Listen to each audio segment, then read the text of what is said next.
Silav, ez sayeme tapên sorim, ez hevalatime nafleşê te da dijîm.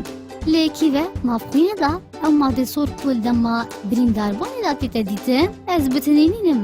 Malbateka mezin me heye. Ku jmareyeke gelek ya tapên sor tê da ye. Ku şêwê me yê girov re û biçîk e. Em karekê giring encam didin. Ku veguhastina oksîjînê. Ew madde ku di nav hewayê da werdigirin, li dema henesadanê da û zêyeke zêde dide te. Navaleşî da pêkhateyeke taybet heye. Dibêjne hemoglobîn bo veguhastina oksîjînê. Em bitinînin di navxwînê da. Sê xêzan digel me da di nav xwînê da ne. Xêzana tapên spî, xêzana pereyên xwînê, xêzana plazma. Wêrek ji me karekê cuda encam dide û şêwazê me jî cuda ye. Belê em hemî kar dikin ji bo mana leşî bi saxlem û bihêz. Xaneyên tapên spî ku wek serbazekî kar dikin bo jinavbirina biyaniyan. Xaneyên pereyên xwînê jî ku şêwê wa wekî hêkî ew karê wan pêk ve kom dibin ji bo mehandina xwînê dema xwînverasyanê da. Ji layekî dî jî ve plazma beşekê zerî xwînê ku me hemiya kom dikit wê jmareyeke zorî ya mawadên xwerekî tê da ye. Ku leşê te bekar dihîne bo vemana leşekê saxlem û bihêz. Erê tu dizanî ku xwîn ji kî ve pêk da dibit? Ji kargehekê nav hestiyan da. Belê hindek caran arîşe heye di wê kargehê da. Bu nimûne neşên tapên sor bi temamî dürûst bike. Yan jî ew madên ku jê re dibêjin hemoglobîn. Demê ev netemamiya rû det, tapên sor neşên oksîjînê temam veguhêzin. û bi bê oksîjîn leş hez bi mandibînê dike. Nûzar dibêjne kêm xwînî yan selasîma. Di cîhanê da jmareyeke gelekî ya zarokan selasîma heye.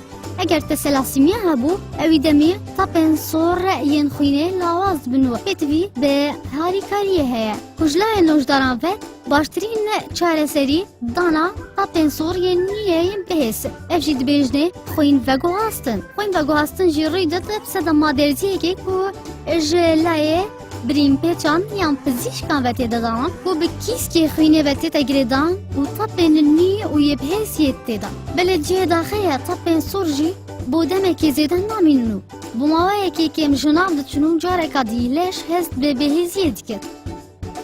Nûjdar evê baş dizanin ji ber wê piştî çend hefteyekan daxwazê ji we dikin ku serdana xweş xaneyê bikin. Bi merema wergirtina tapên sor yên nû yê zêde te. Ev tapên sor yên nû gelekî mifa heye. Belê hêşta leşî pêtivî bi yarmetiya dî heye. Ji ber ku hemoglobîna hevala me ku yarmetiyê bo veguhastina oksîjînê dit asîn tê da ye. Asîn ew madde ye ku oksîjîn pê vedmînit. Belê piştî ji navçûna tapên sor. Asînê zêde jî cuda dibit û di leşî da tê te cêgirkirin. Bi taybetî di dil û mêlakê da. Ev jî wisa dike ku leş bi sanahî kar nekir. Ku rengê pîstî jî zêdetir toh bit û hest dikin ku lawazin. Ji ber wê pêtiviya ew asînê zêde di nav leşî da bihêta rakirin.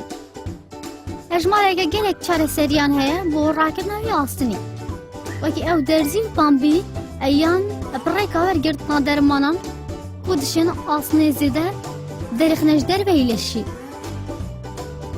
Her êyekî ji çareseriyên ku nojdar didine me lê ku bab harîkariya wan dikin ji danê.